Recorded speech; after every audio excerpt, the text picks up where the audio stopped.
திமுகவின் அந்த தோல்விக்கான காரணங்கள் என்னென்ன என்றும் அவர்கள் மக்கள் தீர்ப்பை ஏற்கிறோம் என்றும் திமுக தேர்தல் வெற்றி தோல்விகளுக்காக செயல்படுவதில்லை, நாங்கள் மக்களிடையே களத்தில் இருக்கிறோம் என்றும் திமுக மீது கூறப்படும் குற்றச்சாட்டுகளுக்கு மாற்றாக விஜய் செயல்படுவாரா என்ற ஒரு முக்கியமான கேள்வியை எழுப்பியிருக்கிறார். அதற்கு முன்னர் சட்டமன்ற உறுப்பினர் நிஜாமுதீன் பதிலளிப்பார். இப்போ நம்ம துரை தமிழ்ச்செல்வன் கூறியது போலவே திமுகவுக்கு மாற்றா சார் விஜய்? திமுகவுக்கு இல்லை, முதல்ல அவர் கூறிய கருத்துக்களுக்கு நான் உள்ளே சென்று சில பதில்களை கூற விரும்புகிறேன். தம்பி துரை தமிழ்ச்செல்வன் திமுகவுடைய செய்தி தொடர்பாளராக பதவியில் இருக்கிறார்.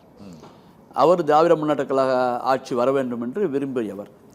நான் அந்த கட்சியிலிருந்து வெளியே இருந்து திராவிட முன்னேற்ற கழகம் ஆட்சிக்கு வர வேண்டும் என்று நானும் விரும்பி தொடர்ந்து அதை பேசிக் கொண்டிருக்கிறேன். ஆனால் இடிப்பாறை இல்லா ஏமாறா மன்னன் கெடுப்பாரின் கடம் என்ற வாக்கு ஒன்றை நாம் பார்த்துருக்கின்றோம். அவர் கட்சிக்குள்ளே இருந்து கொண்டு ஒரு குறிப்பிட்ட அளவு தான் பேச முடியும். சில விஷயங்கள் காரணம் தலைமையிலேருந்து பதவி தக்க வைப்பு, போக்குவரத்து, விசுவாசம் எல்லாமே இருக்குது. நான் வெளியிலேருந்து என்ன கருத்து வேணாலும் சொல்லலாம்.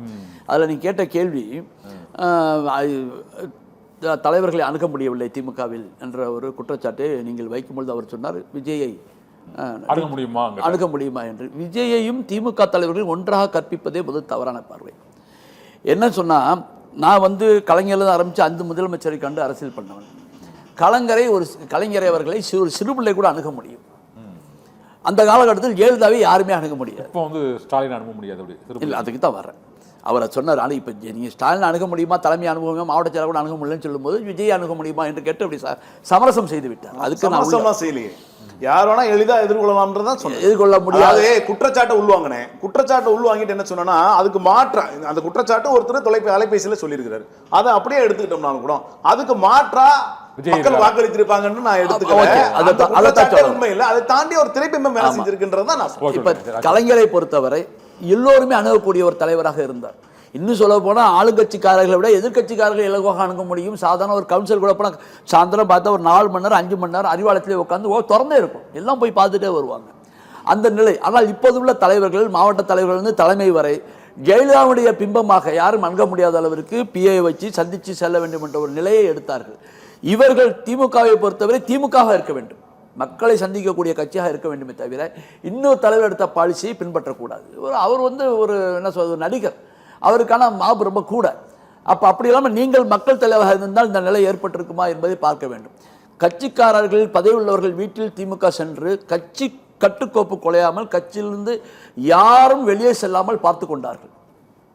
ஆனால் அந்த வீச்சு இளைஞர்கள் மத்தியில் 30 வயதுக்கு கீழே உள்ள 25 வயதுக்கு கீழே உள்ள இடத்தில் திமுகவை கொண்டு போய் வைக்கிறதில் தவறிவிட்டது என்று தான் சொல்ல வேண்டும். எனக்கு தெரிஞ்சு 30-40 ஆண்டு காலமாக 50 ஆண்டு காலமாக லைலா கல்லூரியில் திமுகவை தவிர எந்த கிளைக்கழகம் வந்ததாக சரித்திரம் கிடையாது.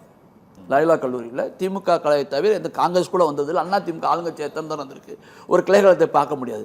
ஆனால் இந்த தரம் அறிவிக்கப்படாத தாவேகாவினுடைய கிளை அங்கே உருவானது கிட்டத்தட்ட 30 எடுத்த எடுப்பிலேயே 30-40% மாணவர்கள் அங்கே உள்ளே சொல்லக்கூடிய அளவுக்கும் திமுக காரர்கள் நான் திமுக காரர்கள் சொல்வதை கூட தயங்கக்கூடிய அளவுக்கு அங்கே சூழ்நிலை உருவானது என்று சொன்னால், நாம் இந்த கூட்டணியில் இவ்வளவு பெரிய கட்சியாக இருந்து கொண்டு இந்த கொள்கையை, திராவிட கொள்கையை, திராவிடம் தான் இங்கே எல்லாத்தையும் செஞ்சு வச்சு பாதுகாத்து வச்சிருக்கு. அதுக்கு மாற்று கருத்தே கிடையாது.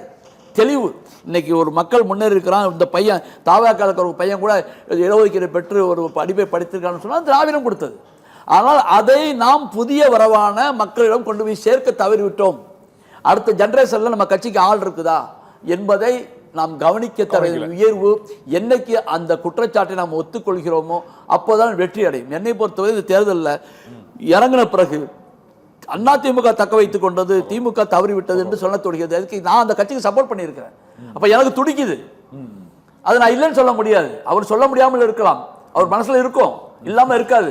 ஆனால் என்னால் சொல்ல முடியும், நான் சுதந்திரமானவன்.